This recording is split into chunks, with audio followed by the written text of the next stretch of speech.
always something to do, huh? I became a foster parent in the year 2004 here in Nevada. Many of the children that I've had come through my care have been critically scarred with abuse, mental abuse, physical abuse.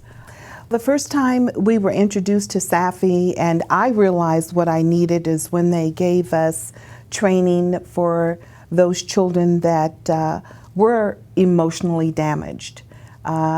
We know how to provide food and clothing, but those children that had severe emotional damage, I knew that I needed more of that training to help them. Things all in here, caseloads, a lot of the reference material I took out of the binders and I put in slots there because I really need to get into it quite often.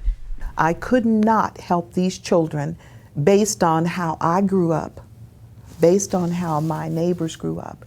This is a whole different structure of children that have experienced so much more trauma. If I had never received some of that training or the training from SAFY, I don't think I probably would have been a foster parent. But we also work with the parents because we want these children to reunify with their families. The children need permanency. And once they know and they get that, whether it's back with mom and dad or whether they go into an adoptive home, the children really, really do thrive and take off. And they know now they're in a real home. So you treat them and you give them love, because how else are they going to learn how to give love to someone else? Knowing that they're going to make some mistakes, but hopefully that they make some good choices in their lives, and that they're not in my home because they've made bad choices. They're in my home because their parents perhaps didn't make some good choices.